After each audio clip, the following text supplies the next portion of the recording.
तो लगन चार्ट में बुध, चंद्र और केतु कंजक्शन पर हम लगातार ही विचार कर रहे हैं और इस वीडियो में अब आपके अष्टम भाव के लिए चर्चा करने वाले हैं। अष्टम भाव की बात करें तो ऐसा जो कंजक्शन है अष्टम भाव को वैसे बहुत ज़्यादा सूट करता है। ऐसा कंजक्शन आपको बहुत ज़्यादा मिस्टीरियस बनाएगा अष्टम भाव में होने की वजह से। साथ ही आपकी जो रुचि है तंत्र मंत्र में, ज्योतिष में, अकल्ट में काफ़ी ज़्यादा हो सकती है और इस फील्ड में आप काफ़ी अच्छे से कार्य भी कर सकते हैं। या फिर हो सकता है यहाँ पर किसी अन्य ग्रह का प्रभाव हो तो आपका जो इंट्यूशन पावर है वो भी काफ़ी ज़्यादा स्ट्रांग हो। यहाँ पे अब मैटर यही करेगा कि जो बुध हैं और जो चंद्रमा हैं वो आपके चार्ट में कौन कौन से भाव के स्वामी हैं। उन भावों को लेकर आप बहुत ज़्यादा डीप सोच सकते हैं, विचार कर सकते हैं और चंद्रमा यहाँ होने से आपके इंट्यूशन पर काफ़ी ज़्यादा फर्क पड़ेगा, आपकी इमेजिनेशन पर भी काफ़ी ज़्यादा फर्क पड़ेगा। बट यहाँ प्रॉब्लम यह है कि आपका जो मन है और आपकी जो बुद्धि है वो एकमत नहीं हो पाते।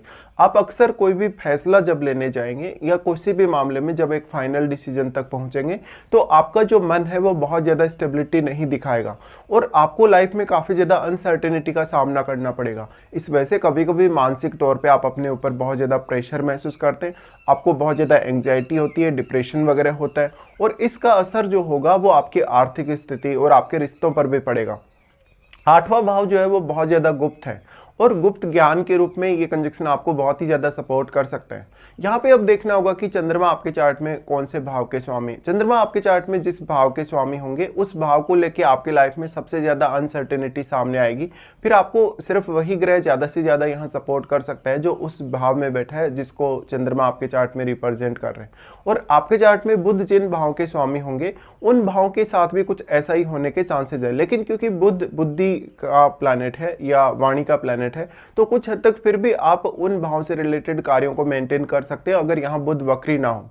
बुध वक्री होगा तो केतु का उतना ही ज़्यादा जो प्रभाव है बुध पर बढ़ जाएगा, क्योंकि बुध वक्री होने के केस में केतु के साथ ही आपके सातवें घर की तरफ मूव करेगा। इसलिए फिर उसका जो असर है, अगर आपका जो बुध है या जो केतु है अगर सप्तम भाव के बहुत ज़्यादा क्लोज हो तो कुछ हद तक उसका जो प्रभाव है आपकी मैरिड लाइफ या आपके रिश्तों पर भी पड़ सकता है।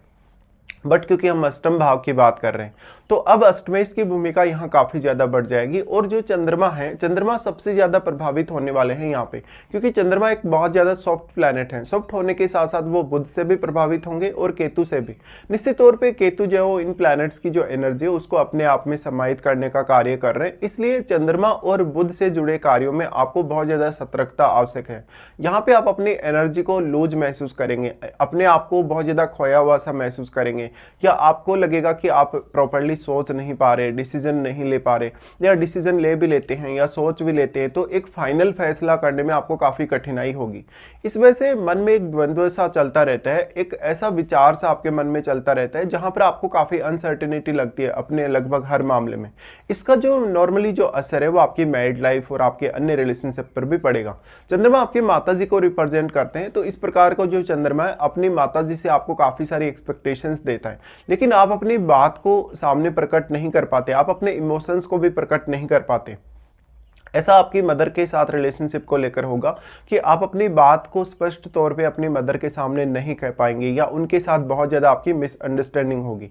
चंद्रमा जस्ट आपकी इमेजिनेशन को दर्शाते हैं और अगर बुध यहाँ आ गए तो निश्चित तौर पे आपके लिए सोचना, विचार करना ये जरूर ईजी होगा या कितना भी ज़्यादा आप किसी भी विषय में या पर्टिकुलर मामले में गहराई तक जा सकते हैं। बट जब आप सोच कर एक ऐसा फैसला लेंगे जो कि फाइनल फैसला होगा, वहाँ पर आपको काफ़ी कन्फ्यूजन रहेगा खुद पर।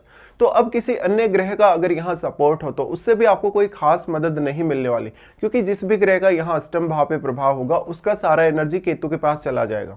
निश्चित तौर पे अब जो चंद्रमा है, चंद्रमा आपके चार्ट में जिस भाव के स्वामी होंगे उस भाव को लेके, उस भाव से जुड़े कार्यों के लिए आपको ज़्यादा एफर्ट तो करना ही पड़ेगा। इवन बहुत ज़्यादा स्ट्रेस और एंग्जाइटी भी आपको उस पर्टिकुलर भाव के लिए झेलना पड़ सकता है। तो चंद्रमा और बुध का जो कंजक्शन बना केतु के साथ, ये आपकी लाइफ में मानसिक तौर पे या कहीं ना कहीं मेंटलिटी के तौर पे बहुत ज़्यादा अनसर्टेनिटी लाएगा, काफ़ी ज़्यादा उतार चढ़ाव लाएगा। अगर ये कंजक्शन मान लो आपका मेष राशि में बन रहा है, अगर सिंह राशि में बन रहा है, वृश्चिक राशि में बन रहा है, तो ये काफ़ी ज़्यादा अनसर्टेनिटी देगा। साथ साथ में आपको बहुत ही ज़्यादा जल्दबाजी में फैसले लेने के लिए प्रेरित कर सकता है। और अगर मंगल का प्रभाव हो इस कंजक्शन पर, अगर सूर्य जैसे ग्रह का प्रभाव हो, तब आप और भी ज़्यादा कन्फ्यूजन में आ सकते हैं। अब यहाँ डिस्पोजिटर ही एक ऐसा प्लैनेट बचा, यानी आपका अष्टम भाव का स्वामी, जो आपके यहाँ ज़्यादा से ज़्यादा हेल्प कर सकते हैं। और अगर अष्टमेश भी आपके चार्ट में बहुत अच्छी कंडीशन में बैठा हो या अष्टमेश एक शुभ ग्रह हो तो आपको ज़्यादा मदद मिल सकती है। अब यहाँ पे आप अपनी मैरिड लाइफ या अपने जीवन साथी की फैमिली या जीवन साथी से कुछ बहुत ज़्यादा एक्सपेक्ट नहीं कर सकते हो। इस वजह से आप अपने जीवन साथी और जीवन साथी की फैमिली के साथ भी अपने व्यवहार में काफ़ी ज़्यादा अनसर्टेनिटी देखेंगे और अपनी मैरिड लाइफ में काफ़ी सारे उतार चढ़ाव भी देखेंगे। ऐसा हो सकता है कि आपका जो जीवन साथी है वो आपको अंडरस्टैंड नहीं कर पा रहा या आप उसको अंडरस्टैंड नहीं कर पा रहे। साथ में अष्टम भाव के थ्रू अब जो भी चेंजेस आपकी लाइफ में आने वाले हैं, स्पेशली धन संपत्ति के रूप में, ज्ञान के रूप में, वो काफ़ी ज़्यादा सडन हो सकते हैं। यहाँ पे अगर मंगल का प्रभाव हो या सूर्य का प्रभाव हो तो आपकी लाइफ में काफ़ी सारे सडन चेंजेस आएंगे जिनको कहीं ना कहीं हैंडल करने के लिए आप उतने ज़्यादा सक्षम नहीं होंगे। अगर ये कंजक्शन कर्क राशि में बन रहा है, मान लो अगर ये कंजक्शन धनु राशि में या मीन राशि में बन रहा है, तब इस बात की सबसे ज़्यादा संभावना होगी कि आप अकल्ट के फील्ड में जा सकते हैं या रिसर्च के फील्ड में जा सकते हैं। इस प्रकार का जो जातक होगा कोई भी बहुत ज़्यादा गोपनीयता वाला फील्ड चुन सकता है, कोई भी जासूसी से रिलेटेड कार्य कर सकता है। साथ ही साथ आप में डीप सोचने, विचार करने की क्षमता है और रिसर्च करने की आप में अच्छी क्षमता है। तो आपको अपनी क्षमताओं को पहचानना जरूरी है। साथ साथ में अगर आप यहाँ चंद्रमा को मजबूत करते हैं तो निश्चित तौर पर आपको काफ़ी फायदा मिल सकता है। तो यहाँ आपके अंदर कॉन्फिडेंस डेवलप नहीं हो पाएगा। कॉन्फिडेंस डेवलप नहीं होने की वजह से आप अपना जो पराक्रम है उसको यूज़ नहीं कर पाएंगे, अपने लिए कोई बहुत बड़ी रिस्क नहीं ले पाएंगे। साथ साथ में जितने भी अनसर्टेनिटी आपकी लाइफ में रहेंगी उससे आपका मन थोड़ा सा भयभीत भी होगा। यहाँ जो सबसे ज़्यादा आपको डर रहेगा वो आपके रिश्तों के टूटने का रहेगा, स्पेशली मैरिज और रिलेशनशिप के। यहाँ पे अब कोई भी अदर रिलेशनशिप भी अगर मैरिज के अलावा आपकी लाइफ में होता है, आपका किसी से कोई हिडन अफेयर वगैरह भी होता है, तो सामने वाला आपका काफ़ी ज़्यादा फायदा उठाता है। यहाँ पे अब जो राहु का प्रभाव है आपके, क्योंकि सेकंड हाउस में राहु बैठे हैं और वैसे तो देखा जाए तो बुध का और चंद्रमा का प्रभाव आपके सेकंड हाउस पे है, बट जो राहु है यहाँ पे राहु का प्रभाव ही सबसे ज़्यादा यहाँ रहने वाला है। और राहु के साथ साथ जो राहु के साथ बैठा ग्रह है आपके सेकंड हाउस में, वो यहाँ अपना बहुत ही इंपॉर्टेंट रोल निभाएगा, क्योंकि वो ग्रह राहु से काफ़ी ज़्यादा मल्टीप्लाई हुआ है। बल्कि राहु और केतु के बीच में तो 180 डिग्री का एंगल है, तो यहाँ तो जितना एंगल है उतना ही प्रभाव यहाँ पड़ सकता है राहु का केतु पर। लेकिन यहाँ जो चंद्रमा है या बुध हैं उनकी क्वालिटीज़ बहुत ज़्यादा डिक्रीज हो गई, तो आपको अपनी जो स्किल्स हैं उनको जगाने के लिए थोड़ी मेहनत करनी पड़ सकती है या कुछ एक्स्ट्रा एफर्ट्स आपको करने पड़ सकते हैं। साथ ही साथ आपको जो भी आप सोचेंगे, जो भी विचार करेंगे, उस पर बिलीव करना बहुत ज़्यादा ज़रूरी हो जाएगा या स्वयं पर ट्रस्ट करना बहुत ज़्यादा ज़रूरी हो जाएगा।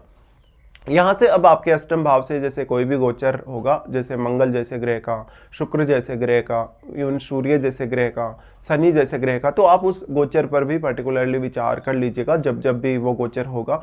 निश्चित तौर पे अब यहाँ अष्टमेश की भूमिका काफ़ी ज़्यादा है। और राहु के साथ जो सेकेंड हाउस में बैठा ग्रह है वो किस प्रकार का ग्रह है, उस ग्रह को जरूर देखें, क्योंकि वो ग्रह काफ़ी ज़्यादा मल्टीप्लाई हुआ है, उस ग्रह की क्वालिटीज़ काफ़ी ज़्यादा मल्टीप्लाई हुई हैं। तो वो ग्रह इतना ज़्यादा सक्षम है कि वो आपके अष्टम भाव पर अपना बहुत ज़्यादा स्ट्रॉन्ग प्रभाव दिखा सके। यहाँ पे अब जो प्रभाव पड़ेगा उस ग्रह का, वो किस प्रकार का ग्रह किस प्रकार की एनर्जी को यहाँ एक्सचेंज कर रहे हैं। तो अब अष्टम भाव से आपकी एक्सपेक्टेशन तो काफ़ी ज़्यादा रहेंगी, लेकिन आप बहुत ज़्यादा कन्फ्यूजन में रहेंगे। इससे आपके पार्टनर के साथ, आपके रिलेशनशिप को लेके, आपके जीवन साथी की फैमिली के साथ, उनके साथ आपके रिलेशनशिप को लेके बहुत ज़्यादा अनसर्टेनिटी डेवलप होगी, कन्फ्यूजन डेवलप होगा।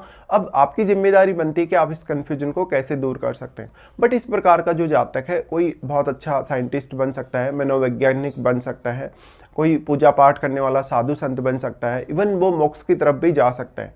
यहाँ पर अब जो अगर आप मोक्ष की तरफ जाते हैं तो आपकी जो मैरिड लाइफ है, आपके जो रिलेशनशिप है, उन पर इम्पैक्ट बहुत ज़्यादा आने की संभावना है। इसी तरीके से ये कंजक्शन आपको हालांकि बहुत ही गुप्त तरीके से या बहुत ज़्यादा अनसर्टेनिटी भरे स्थिति से आपको धन संपत्ति दिला सकता है, बट यहाँ पर आपको वो सारी की सारी चाहत एक समय बाद एकदम से कम हो जाती हैं। अब यहाँ बुध वक्री अगर होंगे तो आपको ज़्यादा नुकसान होगा। अगर बुध वक्री ना हो तो कुछ हद तक आप अपनी मेंटलिटी या अपना जो भी एबिलिटी है, अपनी जो भी बुद्धिमत्ता है, उसको सही तरीके से काम में ले सकते हैं कभी कभी। तो अब बुध आपके चार्ट में कौन कौन से भावों का स्वामी है, उन भावों के लिए भी आप किस प्रकार से फैसले लेते हैं, उन भावों के लिए किस प्रकार से आप सोचते हैं, ये बहुत ज़्यादा इंपॉर्टेंट हो जाएगा। साथ साथ में उन भावों में जो बैठे हुए प्लैनेट्स हैं वो आपको सर्वाधिक रूप से मदद कर सकते हैं अगर वो बुध के साथ फ्रेंडली हैं। तो निश्चित तौर पर आपको इस कंजक्शन के लिए इसी प्रकार से विचार करना होगा। मेनली इस कंजक्शन में आपको समस्या यही है कि आपका जो मन है और आपकी जो बुद्धि है वो एक मत नहीं हो पाती और बीच में एक संघर्ष सा चलता रहता है, और यही आपकी सबसे बड़ी कमी रहेगी इस कंजक्शन के अष्टम भाव में होते हुए।